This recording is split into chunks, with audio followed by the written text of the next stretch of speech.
Welcome to Gruesome, your horrific true crime podcast. I am Connie, and along with 90s pop sensation Meg, and she's going to tell us about the pizza bomber. It's the pony. It is the It's the ponytail. high pony. She's back. My hair grew enough for the high pony. I love I'm the high happy with it. pony on you. It's my go-to I'm tired hairstyle. Mm-hmm. It's a good one. That's why I have the braids today. It's my go-to. Didn't wash my hair for 2 days. I'm tired. I didn't wash my hair.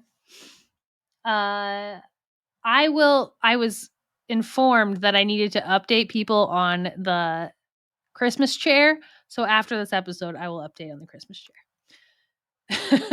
I love the update for this, though. It's hilarious. Okay.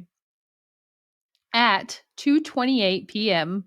on August 28th, 2003, 46-year-old pizza guy Brian Wells walked into a PNC bank in Erie, Pennsylvania. He was crutching on a walking cane. He approached the teller, handed them a note that read, "Gather employees with access codes to vault and work fast to fill this bag with $250,000. You only have 15 minutes." The teller told Wells that no one there could open the vault, but she gave him $8,702, put it into the bag, and Wells left with that bag of money, not the $250,000 he came in for. What a disappointment. I know. Really took a cut there. About 10 minutes later at 2:38, a teller called 911 from the bank and reported that they had been robbed by a male who was leaving the bank with a bomb or something wrapped around his neck. According to witnesses at the bank and surveillance footage, after entering the bank, Wells waited in line, and when he reached the counter, he began sucking on a lollipop, like a dum-dum lollipop that he took. And he appeared confident as he left the bank. He was swinging his cane gun and the bag of money he had. Somebody who saw him said he looked like Charlie Chaplin swinging it around. When he gave her that letter, he did have a bomb latched to his neck. Looked kind of like a big handcuff.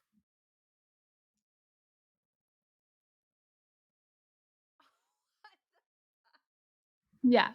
I'm so sorry to laugh, but I just think, like, can you imagine being like behind this guy and being like, bro, what's on your neck? Yo, is that a bomb? Like, and he's just like swinging his cane like Charlie Chaplin, like eating a lollipop. Put the money in the bag. Most chaotic bank robbery ever, it sounds like. Brian Wells was born in Warren, Pennsylvania, to Rose and Harold Wells. In 1973, as a 16-year-old sophomore, he dropped out of Erie's East High School and went to work as a mechanic. Brian eventually found himself delivering pizza at Mamma Mia's Pizzeria, and he was a solid employee. By 2003, he had been working there for a decade. He was never late. He never called off. He only came in late once because his cat died. On the day of this bank robbery, he had almost finished with his shift when his... Hold on, let me re-say that. I read it weird.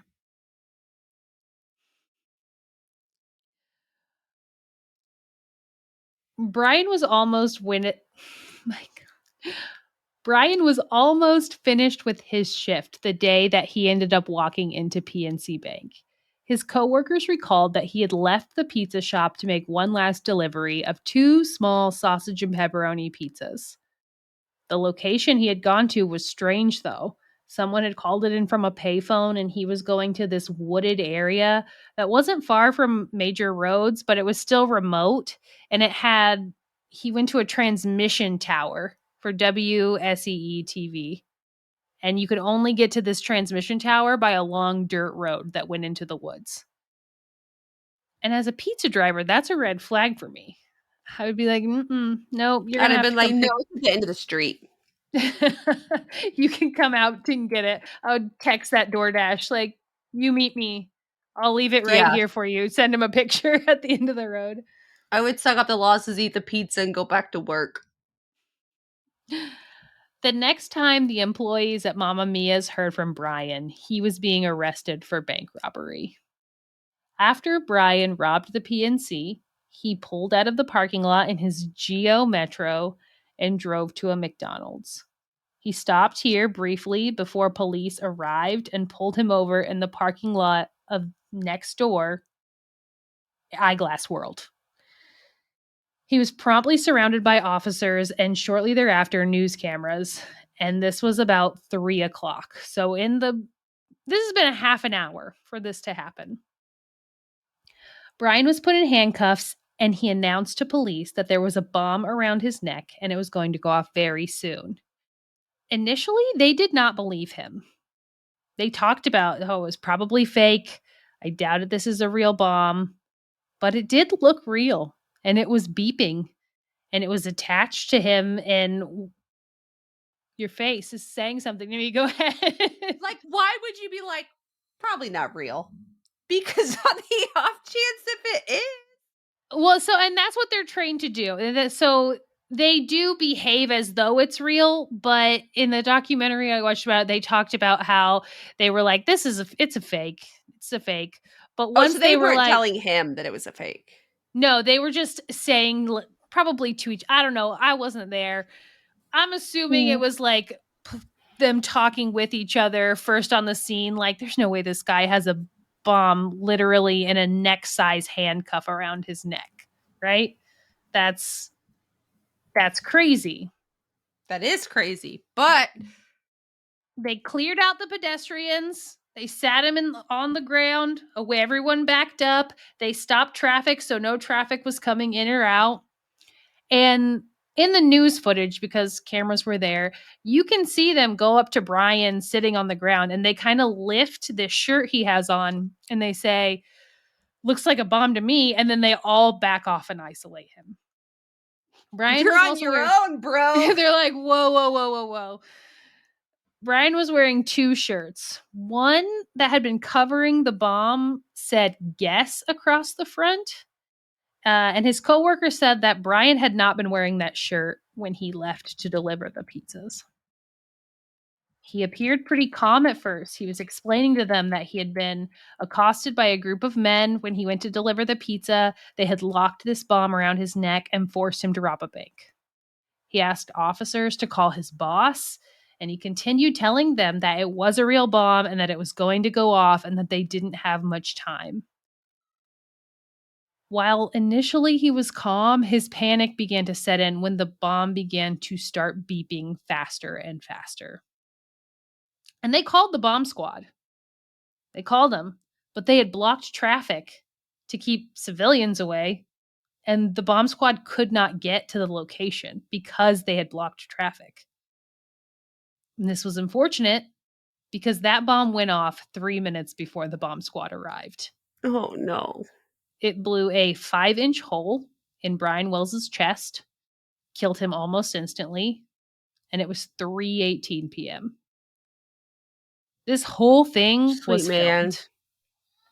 There's a docuseries called Evil Genius on Netflix about this case, and it's really good. It's very interesting. But the footage of this happening is jarring. It's like Faces of Death, which is like an internet thing from Wild Wild West internet, whereas it was just videos of people dying in horrific ways. It was awful. And I guess something technical happened, so they didn't air it on TV, but some like shock jockey got a hold of it and started releasing this until he was forced to stop. But it is very scary, and it is in that documentary. Like, you can watch it, but be warned. It's made me feel yucky. As the bomb squad examined the device that had been strapped around Brian's neck, they found that the collar had 3 bands that locked. The bands were locked with 3 separate keyholes and a 3-digit combination. The neckbands were attached to a metal box that contained 2 pipe bombs. Pipe bombs were made out of kitchen timers, electrical timer, wires that connected to nothing. It kind of seemed like it would throw off anyone who was trying to dismantle it. It was covered with stickers that held warnings for anyone who might try to dismantle it as well. It was pretty well made for Like a homemade bomb. a homemade bomb. Yeah. And if it stopped there, this would be a mini episode. But the layers of this case just continued to be peeled back as investigators began trying to learn what happened to Brian Wells. In Wells's car, they found a hoard of evidence. First, they have found what appeared to be his cane. But upon closer inspection, his walking cane turned out to be a long cane-shaped hand-built gun. Both the bomb and the gun had clearly been crafted using professional tools. Like someone who knew what they were doing built both of these things. Next, within Brian's car was a set of pages addressed to bomb hostage.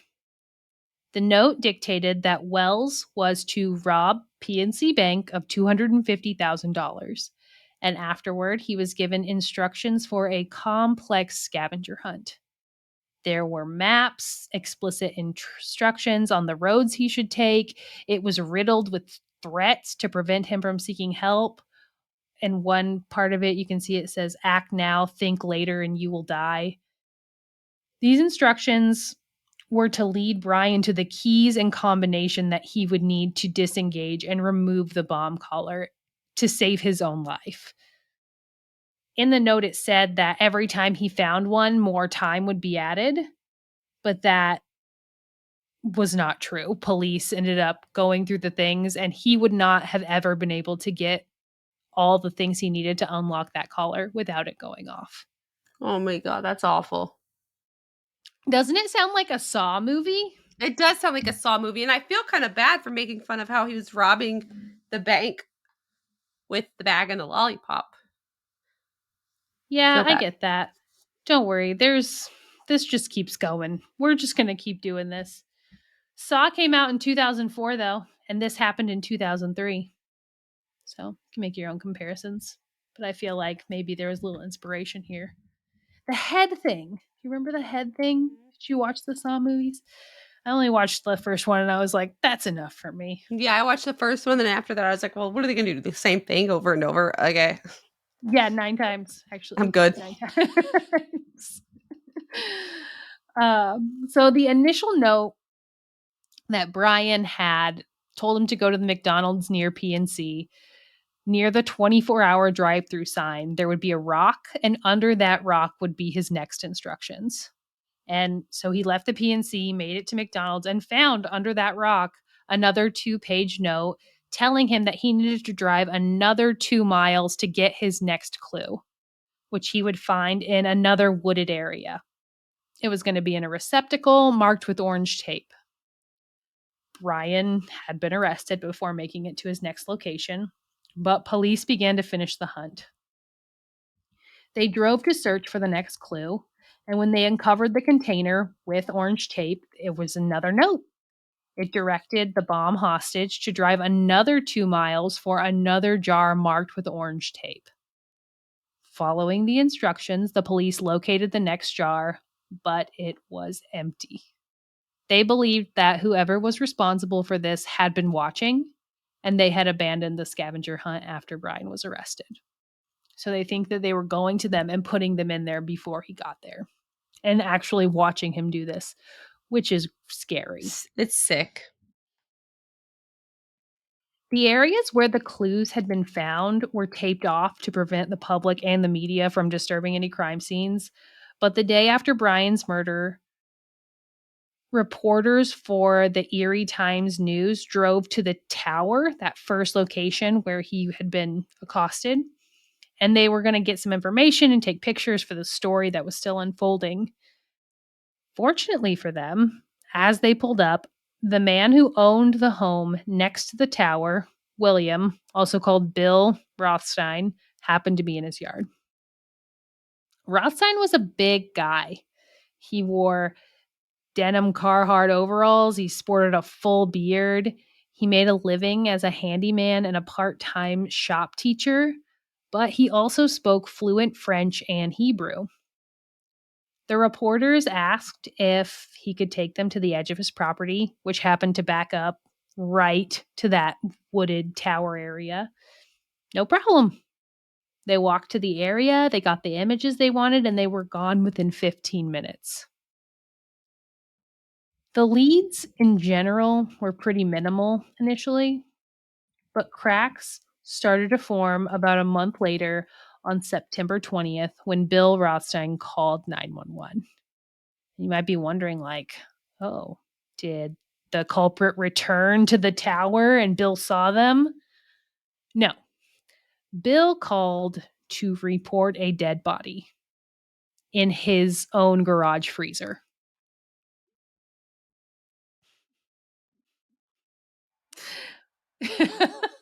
I know. I know. So about a month later, near where this happened, Bill called and he said, I have a dead body in my freezer. Here's my address. And police arrived and arrested him immediately. He explained that he had been contemplating suicide for weeks because he had had this body in his freezer for 5 weeks. And the guilt was weighing down on him. He told investigators about the suicide note that they could find in his home office. It was in one of his desk drawers. And when they retrieved the note, it contained what I think we typically think of when we consider like a suicide note. It was apologies to people who cared about him. But the opening line read, "This has nothing to do with the Wells case." That's all it said. First line. This has nothing to do with the Wells case. It's kind of weird. Like, why would you write that? You know? Yeah, if it didn't have Next. anything to do with it, why would you say that? Yeah, But I could we see why didn't he think it would did. if it's like his property. You know, like If it's maybe these really things. close. Yeah, I could see that. I could see it. His house was near the location of the pizza delivery. That was it. So they just kind of took this information, put it in their back pocket, hope that they could expand upon it at a later date. This is Bill weird. Roth's Bill began explaining to officers that in mid-August, his ex-girlfriend Marjorie, a woman that he had dated in the late 60s and early 70s, had called him. This is 2003. Yeah. We're past the late 60s and early Yeah. 70s. Let it go, bro. In the early 70s, Marjorie Deal Armstrong was a graduate student earning her master's degree in education. And by all accounts, she had an effect on most of the men she dated. Bill said that Marjorie had called him and told him that she had shot her boyfriend, James Roden. The two had been fighting over money when Marjorie ended the quarrel by shooting James in the back with a 12-gauge shotgun. And now she needed help. Could Bill please come and help her clean and get rid of the body and the murder weapon? And Bill was like, for $2,000, yep, sure thing. And he went and he helped her clean everything. He put the body in his own freezer and he melted down the rifle bit by bit, scattering pieces of it all over the county. Bill was supposed to grind the body down, but he had not been able to go through with it. And he called 911 because he feared what Marjorie would do to him. The day after Rothstein called 911, Marjorie Deal Armstrong was arrested for the murder of James Roden. 16 months after that was January 2005, and after being tried, Deal Armstrong pleaded guilty but mentally ill. She was sentenced to 20 years in state prison directly because of Bill's testimony. And here's the thing, Rothstein's not like an angel. Yeah, he taught shop. He was a handyman in the community. He was a part of this group called the Fractured Intellectuals, who are a group of people that are intelligent but not well adjusted. He was involved in the 1977 murder of a friend. He gave a handgun to someone he knew, and that was used to murder a romantic rival. He later attempted to destroy the weapon for them, but was granted immunity from prosecution in exchange for his testimony. While the trial of the murder of James Roden was going on, he was admitted to Mill Creek Community Hospital on July 23rd, 2004. Bill had previously been diagnosed with non-Hodgkin's lymphoma, and he died on July 30th, 2004, at only 60 years old. So while he's like the main person in the testimony for this case, and we'll learn in the Brian Wells case, he dies before he can ever do that. So there's a lot of information missing. Marjorie Deal Armstrong was born February 26th, 1949. She was very smart. She graduated valedictorian of her class before attending Mercyhurst College to major in sociology and social work. She did, however, suffer from some pretty severe mental illnesses. She was a hoarder. She frequently experienced extreme manic episodes of paranoia. She had been in therapy since she was a child to help her work through all of these diagnoses. She'd been diagnosed since she was a kid. By 1975, she was working on her master's degree in education. And in 1984, she met and began dating Robert Thomas. Marjorie and Robert had a tumultuous relationship. Violent fights and screaming were the norm until the end of their relationship, when Marjorie ended up shooting Robert 6 times in the chest. She was charged with his murder, but acquitted, as the shooting was deemed self-defense. While she was under investigation, detectives found 400 pounds of butter and more than 700 pounds of rotting cheese in her house, which I know doesn't seem to go with this case, but I felt, one, that I really wanted to share that, and two, after this investigation, psychiatrists deemed her mentally incompetent 7 separate times before a judge eventually ruled that she was fit to stand trial. 7 times psychiatrists were like, no, this woman is not competent to stand trial. But a judge was like, yeah, I think she is. I don't know. I feel like there should be a 3 strikes rule. Like if you get... I feel like psychiatrists know more than judges, but that's just me. About this specifically, yeah. This specific. Like judges know a lot. Judges are smart people. But like when it comes to mental health, we all have fields, right? Yeah. I don't know. It's like if you're ruled mentally incompetent 3 separate times by 3 psychiatrists, you now need like professional clinical support. I agree. That's should just be, I don't know. But after this happened, she gets acquitted for self-defense. She marries Richard Armstrong, which is how she goes from Marjorie Deal to Marjorie Armstrong.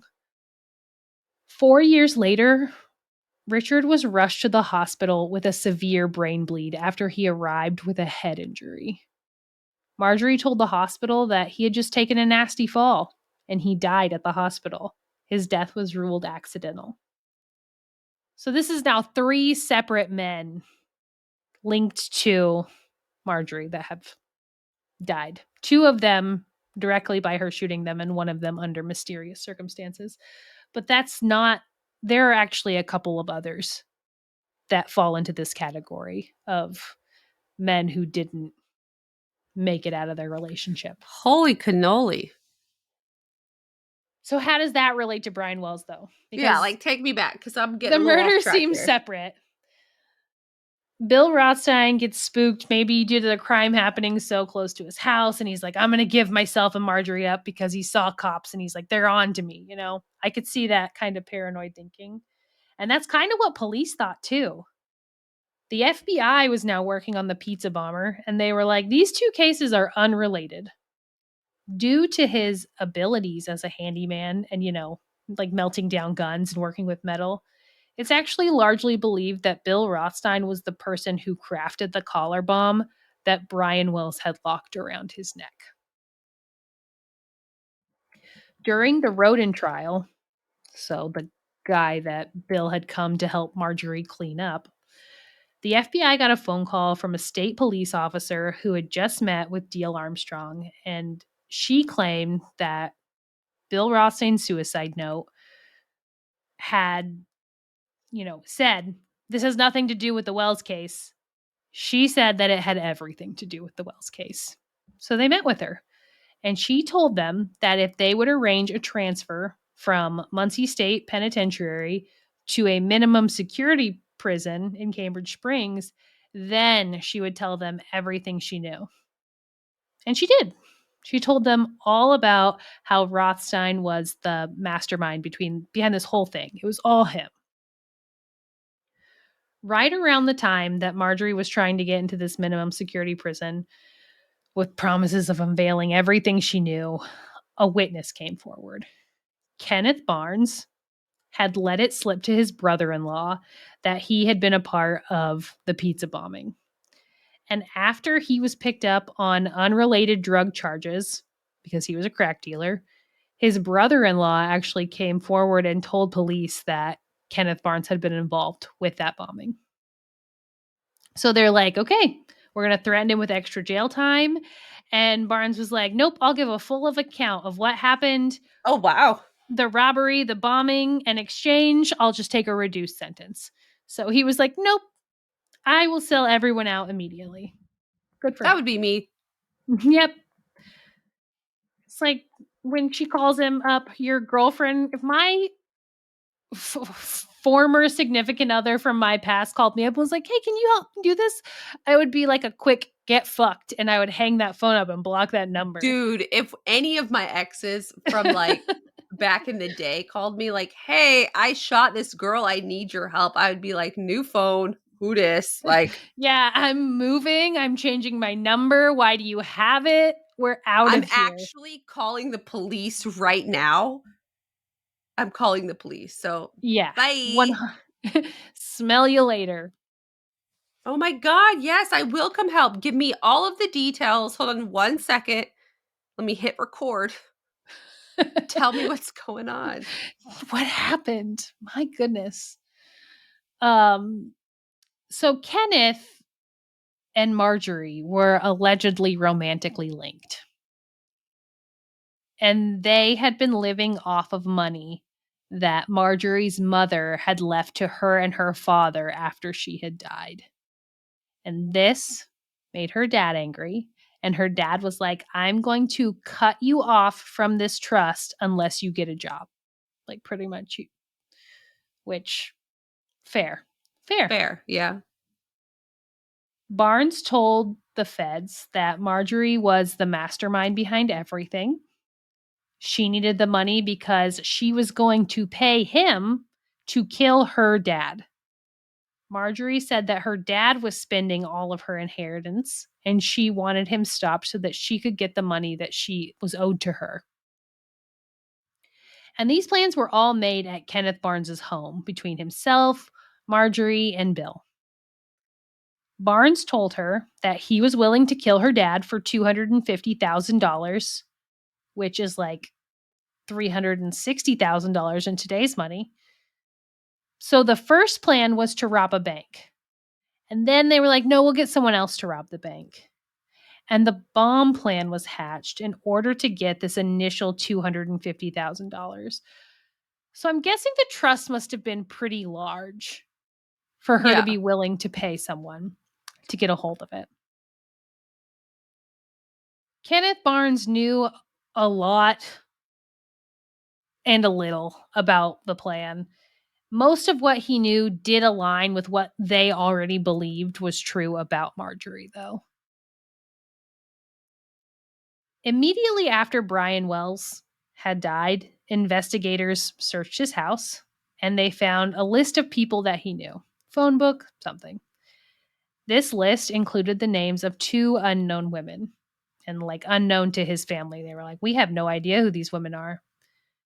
They turned out to be sex workers that Wells associated with, one whose name was Jessica Hoopsick. Jessica knew Kenneth Barnes via the drugs that Barnes was selling. According to some reports, Wells actually participated in the planning of the bank robbery the day before and was aware of the plot. But he thought that the bomb was going to be fake and it was just be an alibi if he was caught. But there's an FBI affidavit that says 2 witnesses confirmed Wells talked about the robbery a month before it occurred. Wells was seen leaving Rothstein's house the day before the incident, and investigators believe that he participated in a rehearsal. It was believed Wells was killed to reduce the number of witnesses. But Brian's friends and family dispute these claims, which I understand. Jessica Hoopsick actually appeared in the documentary Evil Genius and said that she had set Wells up to be involved with this crime. She gave his name and his delivery schedule and when he worked to one of the co-conspirators in exchange for money and drugs. So it's kind of bleary how much Brian Wells did or did not know, and we still don't know. And there's a reason why we still don't know. There was actually another man who lived with Bill Rothstein as well. Jay Stockton Jr. was a convicted rapist of a disabled teenager. He was living as a fugitive. So gross. Living as a fugitive at Rothstein's house, and he was granted immunity for his involvement in the crimes if he would testify. So what was clear was that Marjorie, Bill, Kenneth, Jay, all very involved. And honestly, they believe that James Radin was also involved and was murdered during the planning phase. And that's why he was murdered. So it was February of 2006, 3 years later, when agents were finally like, we're going to meet with Marjorie and her lawyer. And they said, hey, we have enough evidence and we have enough witnesses that we can indict you on this. And she was furious.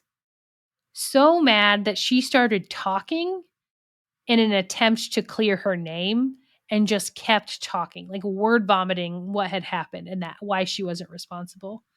And she agreed to drive around with agents and show them where she was when Wells had robbed the bank. And conveniently, she accidentally revealed that she had been at a lot of the same locations that were already linked to the crimes committed that day when Brian had robbed the bank. After the drive that she said she would do, she was like, okay, I'm not talking anymore unless I get an immunity letter. But it was a little late for that because she had already given them everything. Like, you like, did oh, it. yeah, you don't get one of those now. Sorry, you did it all yourself. It took almost 6 years after the bombing and bank robbery before Marjorie Deal Armstrong was set to stand trial.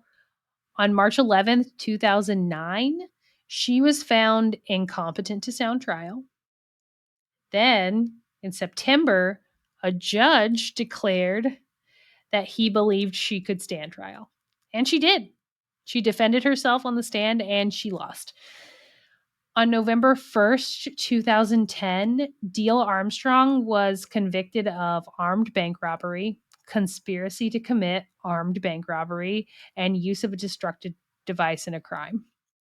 On February 28th, 2011, she was sentenced to life in prison to be conserved consecutively with the prison term she got in 2005 for killing James Roden.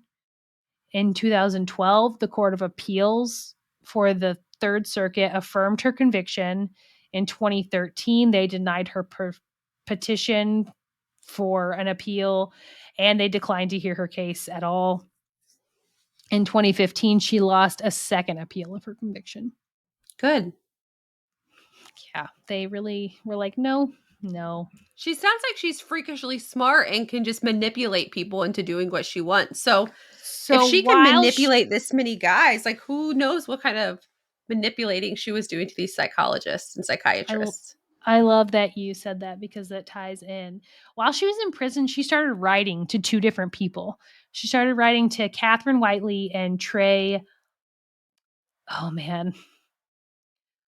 Borzilieri. Borzilli, Erie. I think that's right. And We'll go with Trey's it. the producer of Evil Genius. And Catherine also produced a documentary about women who have been incarcerated for life in Pennsylvania. Trey believes that Marjorie was a manipulative sociopath who did whatever she could do to get what she wanted. And Catherine Catherine started writing to her with no knowledge of her crimes. She encourages that she's more than her crime. But I think both can be true, and I think both are true. It's crazy. This guy has like 2 full huge boxes of letters that he wrote with her back and forth. Um, Armstrong denied she was involved in any way, just that she knew about it until she died in 2017 when she was 68. So pretty much everyone involved with this case has died. And that is why there are no answers, really. We don't really fully know how much Brian Wells was involved with and how much he wasn't. Pretty sure that Marjorie and Bill were the 2 main people like pulling all the strings. Yeah. But just a very twisty, turny, messy. And honestly, I think that Marjorie was a serial killer and she was killing men. She was Oh, killing for the men. sure.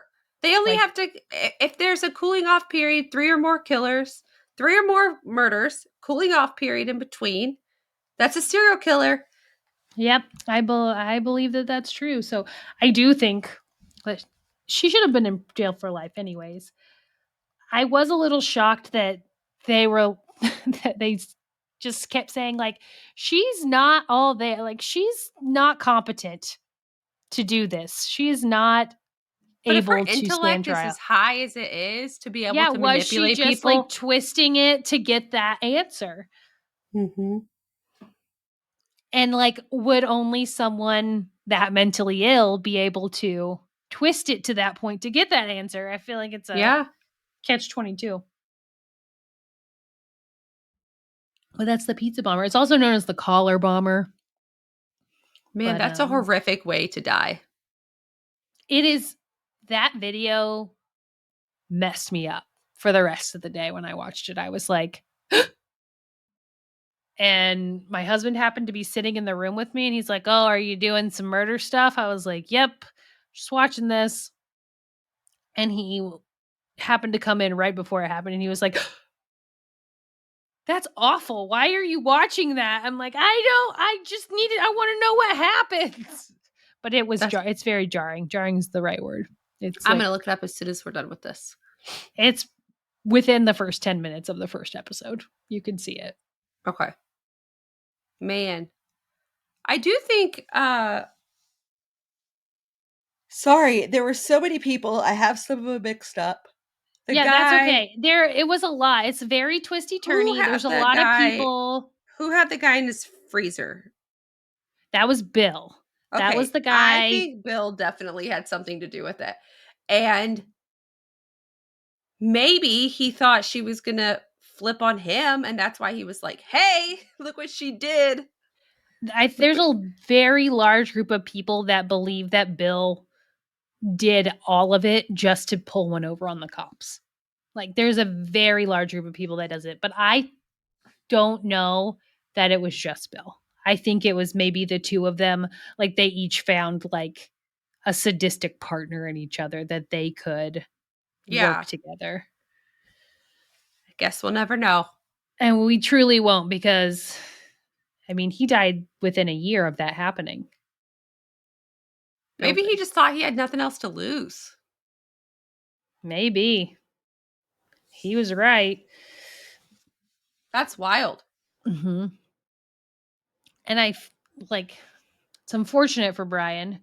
However, he became involved, whether it was like knowingly or unknowingly, it's still, I mean, that woman saying that she was like, "Oh yeah, I sold him out. I told him where he was going to be and when they could like get to him and where he worked." I don't I mean, know if I it's just weird it's to me. so Yeah, go ahead. Like, Sorry. such a stand-up guy, like, never misses work, like, I mean, we've heard crazier things, but it's just weird that he was a willing participant in this. Mm-hmm.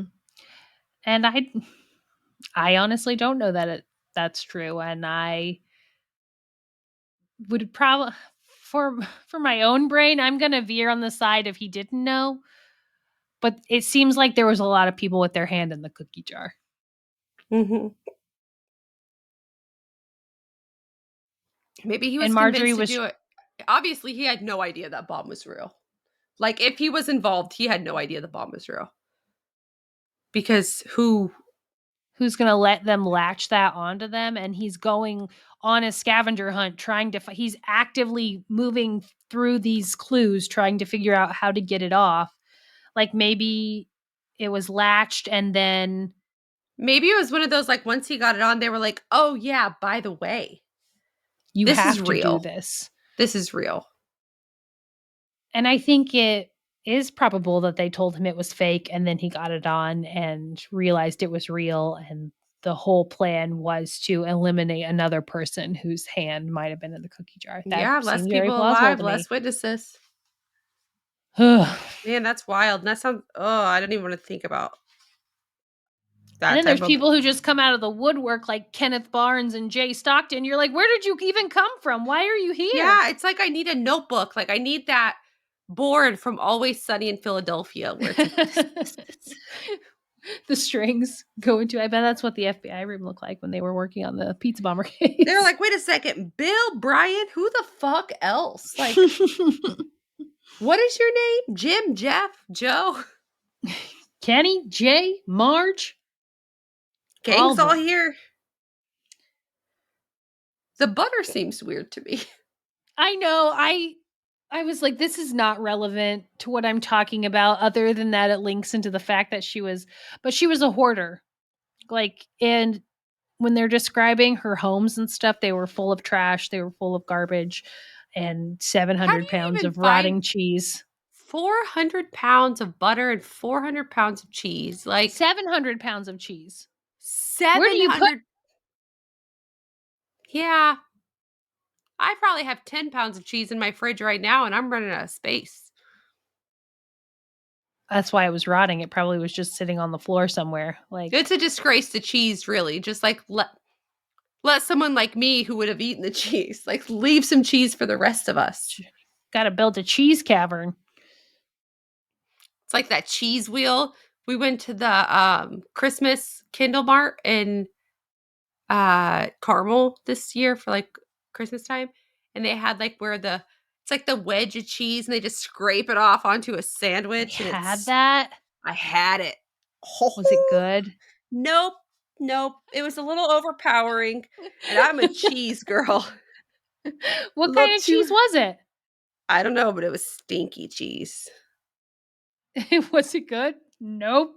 It Nope. was too much. But I think it's because I got the wrong meat associated with it. I should have got like the deluxe one with all the gherkins and all that on it. And I went like a grilled cheese essentially, and it was too much cheese. Like, I was like, It's too much stinky cheese. too much stinky Well, how cheese. dare you for ruining that perfect vision for me? Sorry. I would have loved it more had I gotten like some people's looked really good. I had also had like 4 of the what do you call them? The hot wine mulled cider. I had like Cider. 4 of those already. So maybe it was just me. Could have been. This stinky cheese isn't acting right with this mulled cider. I want the pasta that they spin in the big cheese wheel. Yes. Every time I That's my see one, I'm love like, language. That's my love language. pasta in a cheese wheel. Mhm. All right, tell the listeners about your chair. Okay. St. Karen texted me a couple days ago and was like, hey, you got to update some people about what happened with your dad's fucking raggedy ass chair. And here's what happened. He finally came over and he walked in my house and he said, oh, did you get a chair? This is nice. And he sat in it immediately and was like, I was like, I'm glad you like it because it's your chair. Merry Christmas. And he was so happy. He was like, oh, you got me a recliner. I've wanted a recliner for 20 years. He was absolutely delighted. I was like, I'm glad you like it because there's a story that goes with it. I told him the story and I showed him all the like parts that I had fixed and where to be careful with because my rip more and the pocket that I had made for it, just like everything. And he was like, wow, you really got had. I would have left this piece of shit there. Like he immediately changed. He's like, I would have left that piece of shit sitting there and I got my money back. And I was like, I know, but I did not do that because that is not the life I lead. And he took it home willingly, though I could tell he was disappointed. Like after I showed him all the stuff and like explained what had happened, I could see the disappointment in his eyes. But then he texted me a couple days later and said that he named it Grim because it puts him into a death-like sleep every time he sits in it. So that's the best part. So he loves the chair.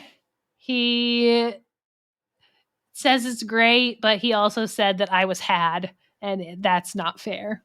All of which are true. Yeah, I was had, but it is pretty comfortable. I fell asleep in it when it was in my house. So that is what happened with the chair.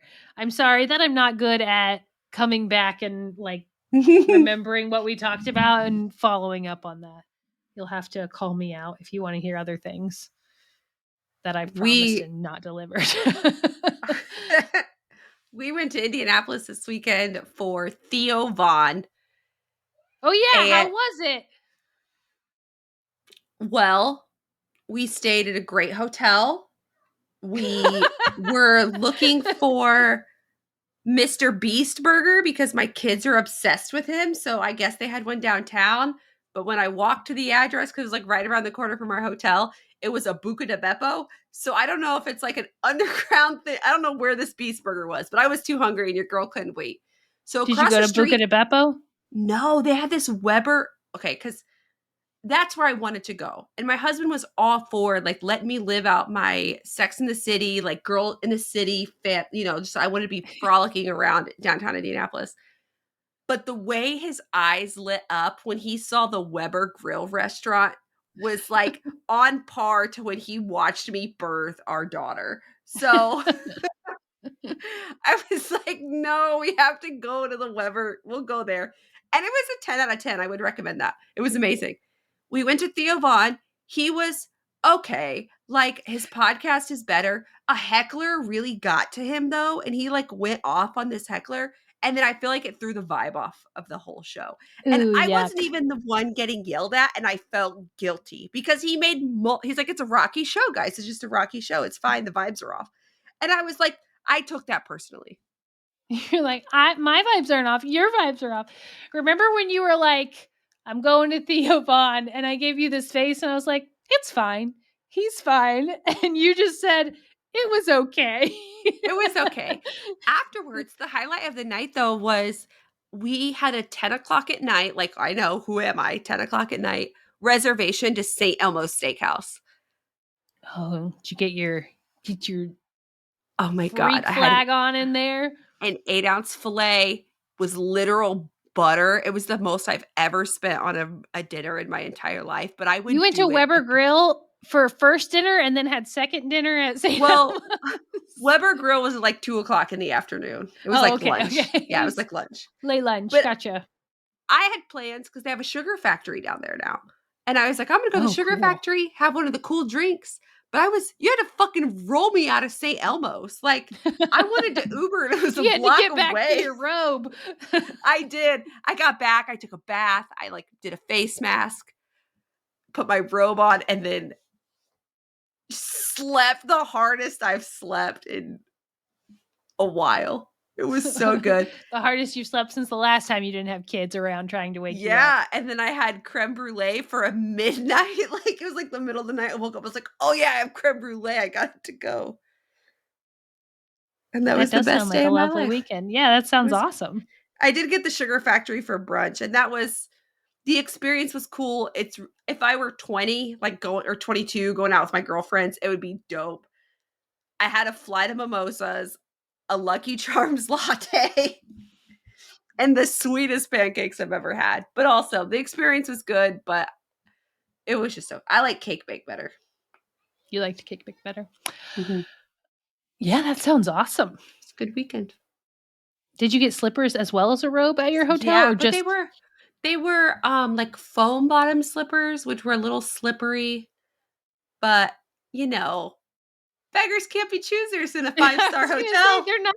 they're not pulling out the memory foam for their Yeah. all of their hotel guests. What the heck? I walked in a cropped AC/DC shirt, like leggings, and my black Birkenstock boots, and I immediately was like, "We do not fucking belong here." Like, this I'm is just not here the for the hotel. robe. I'm I'm taking it with just me when I leave. I thought about it, but then I Googled how much it would cost to replace, and I was like, I don't want that bill on my credit card. How much would it cost to replace? Like $75. You can just buy your own robe for that Yeah, I got a much. Pottery Barn robe that I found at Goodwill, and that's been pretty top tier. So Ooh, nice. Yeah. it's a good find. And then in 2 weeks, no, next weekend. It's next weekend. Next weekend, Megan and I are going to my cousin's drag show, and then we're staying in a hotel, and we're gonna just order Ladies' night DoorDash. out. Ladies' night. Sounds really exciting. Not going to be quite as frolicky, I think, but We're it'll gonna be stay in good. Marriott. I think that's where we're gonna end up. Hilton or Is that? Marriott. So it'll be nice. It'll be nice. We got it. Good vibes.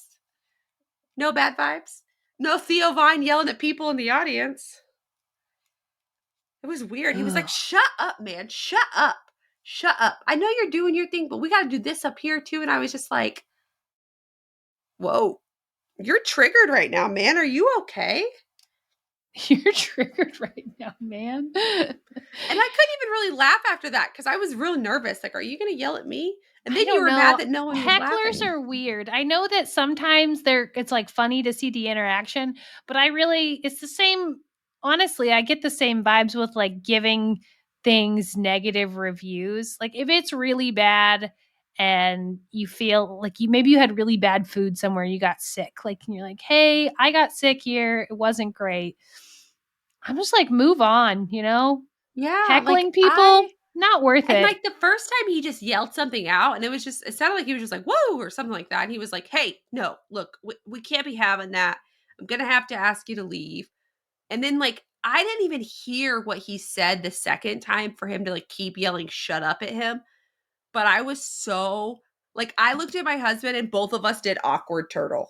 We were time time to go. like any buzz I had was immediately gone because I felt like he was yelling at me even though I had nothing to do with it. But that's a trauma response and that's on me, not him. So I can't blame him for that. And the vibes were off. He said the vibes are off now. It's a rocky but like it also sucks to pay to go to a rocky show. Yeah, it was like, you know who doesn't get thrown off by hecklers? Our girl Liza. That's the best show. That's true. I would really like to see Taylor Tomlinson as well. I don't know who that is. Maybe Well, if I saw them. I think if you saw her, you would recognize her. I just, you know what my takeaway from the Eliza Schlesinger show was the girl that was 2 rows in front of us off to the right who kept coughing. And she was coughing for the whole show. And this was when COVID first started. Like we got shut down a week or two later. Oh, that's right. That did happen. I forgot that was right around that time. That Yeah, feels like like it was like a couple months ago yeah, in my it's like brain. we had our elder. I was like, this is great, but the whole show, and I was like, I missed part of this. I'm gonna have to watch the Netflix special because I don't even know some of the stuff she said because this bitch won't quit coughing. How dare she? She probably had COVID and we all got it, and that's how it spread. That's why we weren't closed for 2 weeks. Man, do you remember the beer pretzels though we had at the German restaurant before we went? Because those were good. Oh yeah, at Raskeller. Is that what it Yeah, was? Yeah. I don't remember. It was a German restaurant. It was amazing. Yeah, that place is really good. It's so good. They have a beer garden in the summer. That's really fun. Was that winter? Was that fall? No, it was spring. It was literally, when did we shut down? March? Oh my gosh. We just said April? that like the last year was like the longest, shortest year. I feel like everything from 2020 to 2022 is the same year. It is. Yeah, it absolutely feels like that. Feels like it's the And same year. it's like you didn't even get a year, but it also feels like it's taking an eternity. No, it's Holding out hope that 2023 is like different. dude, in 2023, my daughter turns 5, so my last kid is whole hand. My middle son turns 10, so double digits, and my oldest turns 13. So it's like milestone, milestone, milestone. And I'm just like, kill me dead, because I am not going to be able to handle all of this. My little brain was like, no, he needs to be 15. Like, I want a 5, 10, 15. You really did me dirty on that with your own children. I Almost. can't I have believe they're going to 12. be 5. That's nuts. Dude, I have 12 straight years of high school. When one graduates, the next starts 3 separate times. Hard pass. Oof. I'll stick with 2 separate times. But they'll be in high school together. Like they'll be, No. well, not like technically they're homeschooled, but they'll be Yeah, I going was like, through no. it together. They'll be at home together. Yeah, that's exactly right. I don't know. We'll see what the future brings. I can't think that far ahead as usual. One day at a time, Connie. One day Not at a me. I'm a time. planner. I have like the next 2 months planned out to a T. I Then can on, do that again for other things in May. May is coming. are we gonna do next Saturday, the 11th, our Patreon live? Yeah, we can. Saturday. Honestly, wait, that's the 11th. Wait, where am I? We could do it the 10th on Friday. Well, it'd That's be what I was late. thinking. Well, it'd be We late could do because a the show is late like one. 10. We can just Oh, pop yeah. on live for fun, though. Maybe we'll give you guys a double dosage. Double live. We Double should live. do it this coming weekend, 10th, 11th, or 12th. You guys can give us your feedback on that. But yeah, Well, we could probably pop it. We'll be together, which is not like we're not together very much. So we should yeah. do one kind of like that. Yeah, well, it'll be, if we do it the 10th, it'll be late because the show is at like 10 o'clock at night. So it'll be like a midnight thing. It'll be late. That's what? 10 o'clock. Oh, what time is that? Oh my God. 9 9? o'clock on Yeah. And Pacific. um, maybe we'll do that. Maybe we'll do just something quick and we'll pop on like we would do like we were in California and just kind of hang out for a few. That'd be fun. And then, We could do that. yeah. And then we'll have a birthday party for my birthday. It's Ayo. Connie's birthday. February 9th, we have a P.O. box if you want to send me gifts. Send her birthday cards. I love them. I love them. All right, on that note, see you guys next week. Bye.